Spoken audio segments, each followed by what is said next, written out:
ਬੱਚੇ ਸਾਨੂੰ ਜਵਾਨ ਹੋ ਗਏ ਆ, ਸਾਨੂੰ ਪਤਾ ਹੀ ਨਹੀਂ ਲੱਗ ਰਿਹਾ ਹਕੂਮਤ ਕਰਦੀ ਕੀ ਪਈ ਹੈ। 2000 ਬਣਨਾ ਸੀ, ਉੱਥੇ ਹੁਣ 1000 ਰੁਪਇਆ ਬਣਦਾ। घर का खर्चा 1500 रुपया 500 रुपया करजाई हो रहा है आवाम। सफेद पोश आदमी के लिए मसला बन गया। एक इमरान खान पकड़ना का मसले का हल नहीं है। चोरी करा डाका मारा लेकिन लानत यहो जी रिजक मेरे बच्चों को लाल दे देगी। घर की लैके जावांगे, आटा इमरान खान ने देना है, शहबाज शरीफ ने देना। भाई हुकूमत हो तो बात कोई करे, किस जगह पे आपको हुकूमत की रेट नजर आ रही है? लेकिन हमारी कुत्तों से भी ज्यादा भैड़ी हालत है। हुकूमत ने अपील करनी, हुकूमत ने तो जलील करके रखा। अब देख रहे हैं पाकिस्तान स्टोरीज और मैं हूं आपका मेज़बान इंतज़ार कुरैशी। नाजरीन, गुर्बत, महंगाई, बेरोज़गारी, ये तीन ऐसे अजाब हैं जिन्होंने अवाम की चीखें निकलवा के रख दी हैं। आटा महंगा, बिजली महंगी, गैस महंगी, LPG महंगी, हर चीज़ महंगी। इस महंगाई पे अवाम क्या कहती है, अवाम की क्या राय है, आइए चलते हैं अवाम की अदालत में और आपको अवाम की राय सुनाते हैं। गुजारा किस तरह हो रहा है? बस हो रहा है बस नॉर्मल जे, बस जिस नहीं गुजारा ही होना जिस बस कर रहे हैं बस। हुकूमत को की मुतालबा है? हुकूमत से क्या मुतालबा है, ये हर चीज़ की महंगाई कर रहे हैं वो, उनको कोई पूछने वाला नहीं है। गरीब आदमी को तो कोई हाल नहीं है। तो गरीब किवें गुजारा करन दिया? गरीब समझो कि जिंदगी मौत दी खेल खेलन दिया, बहुत हर चीज़ की महंगाई है। गरीब दिन ब दिन समझो खत्म ही होता जा रहा।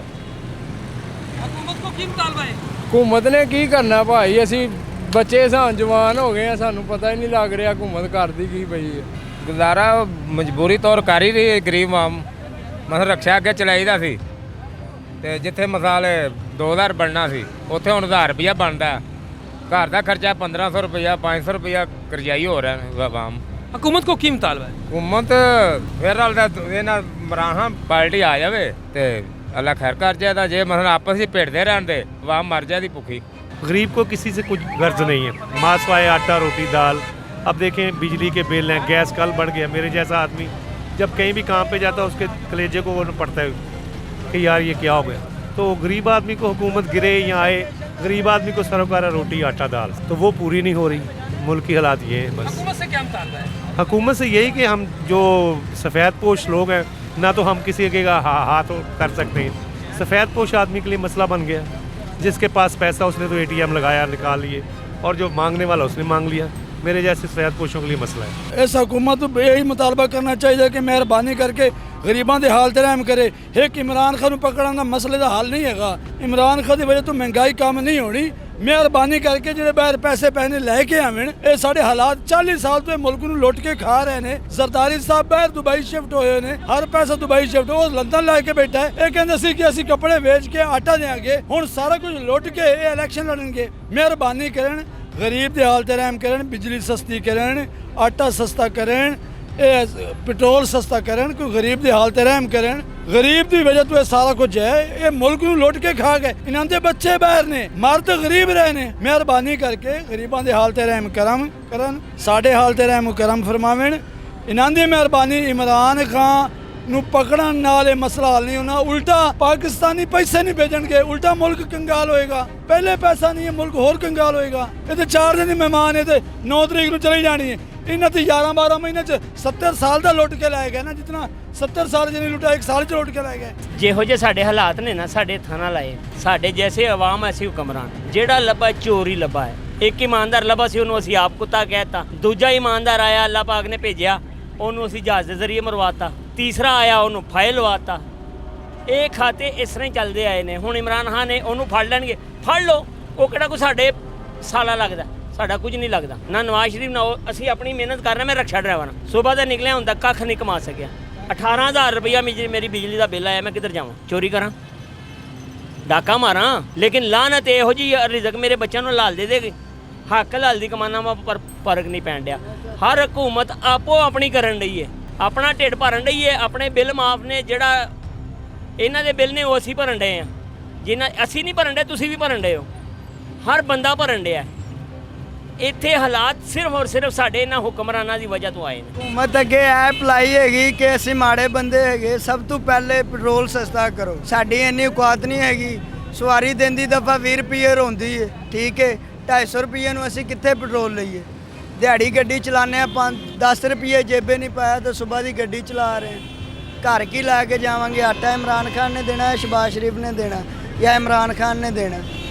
किधर जाइए की करिए? भाई हुकूमत हो तो बात कोई करे। किस जगह पे आपको हुकूमत की रेट नज़र आ रही है? कहीं नहीं। अगर हुकूमत की रेट हो तो सारी चीज़ों जो है कंट्रोल रेट पे ना मिले। हुकूमत को नहीं पता कि अवाम को क्या मिल रहा है और क्या वो खर्च कर रही है। अब तो जनरल पब्लिक जो है ना वो कम अज़ कम 50% से भी ज़्यादा जो है ना वो बिलो हो गई है। ठीक है, तो ये तो आप भूल जाएं कि ये जो है ये मुल्क जो है जब तक हमारा बजट IMF बनाता रहेगा, उसके कहने के ऊपर हमारे टैक्स बढ़ते रहेंगे, हमारे मुल्क का कुछ भी नहीं हो सकता। गरीब आवाम का कुछ नहीं हो सकता, सब फजूल है।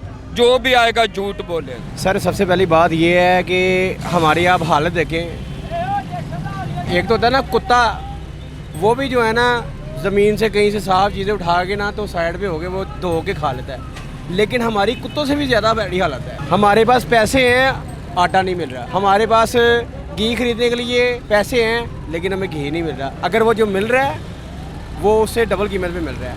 आप लाइनों में लेके जाके कि एक बंदा यहाँ पे अपनी रिक्शे की दिहाड़ी पूरी करेगा या आटा पूरा करेगा। 1500 रुपये किलो, 1500 रुपये का 10 किलो का आटा मैं लेके आया हूँ परसों। वो भी दुकानदार ने हिसान करके दिया कि भाई एक ही गई लाया, दोबारा ना मेरे को लाई। हुकूमत से क्या मुतालबा है? हुकूमत से मुतालबा, हुकूमत हमें क्या दे सकती है? हुकूमत क्या कर सकती है? कभी उन्होंने अपने पल्ले से पेट्रोल डलवा के देखा हो, कभी उन्होंने अपने पल्ले से कभी बाज़ार से 10 रुपये की मिर्चें ला के देखी हो, तो फिर हम हुकूमत के बारे में कोई बात करें ना। हुकूमत से हम क्या कहें? क्या हमारे कहने से वो पेट्रोल सस्ता कर देगी? कभी भी नहीं। तो बराए मेहरबानी हुकूमत से यही मुतालबा है कि प्राइस को कंट्रोल करे। अगर जो प्राइस जिसके पास पड़े हुए हैं वो अपनी मनमानी कर रहा है, ठीक है, ज़ख़ीरा अंदोज़ों से हमारी जान छुड़ाई जाए, ठीक है, और जो निचले तबके के जो अफसरान हैं ना उनको लेवल पे लिया जाए। बादशाह तब तक कुछ नहीं कर सकते जब तक वजीर को एक्शन ना लेगा। हुकूमत ਨੂੰ ਕੀ ਅਪੀਲ ਕਰਨੀ? हुकूमत ने तो जलील करके रखा। एक गरीब बंदा होवे, एक बेवा औरत होवे ते 30-30 बिल आ जाए, 31-31 बिल आवे, इन्हां दी जान न रोवे। 3000 ਦਾ ਆਟੇ ਦਾ ਤੋੜਾ ਕਰ ਦਿੱਤਾ, खाना खराब हो जाना साडे मुल्क दा। नाजरीन, गुर्बत और महंगाई की चक्की में पिसती हुई आवाम ने आज एक छोटे से सर्वे में अपने ख्यालात का इजहार किया। आवाम ने जहां हुक्मरानों को खूब लताड़ा, वहीं आवाम ने हुक्मरानों को बद्दुआएं भी दी।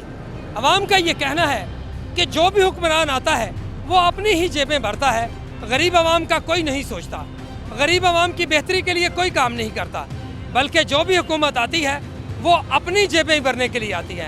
ये थी हमारी आज की छोटी सी स्टोरी। फिर मिलेंगे एक नई स्टोरी के साथ। तब तक अपना, अपने प्यारों का और अपने इधर उधर वालों का बहुत सारा ख्याल रखिए। अल्लाह मेरा, आपका और पूरे पाकिस्तान का हामी और नासिर हो। खुदा हाफिज़।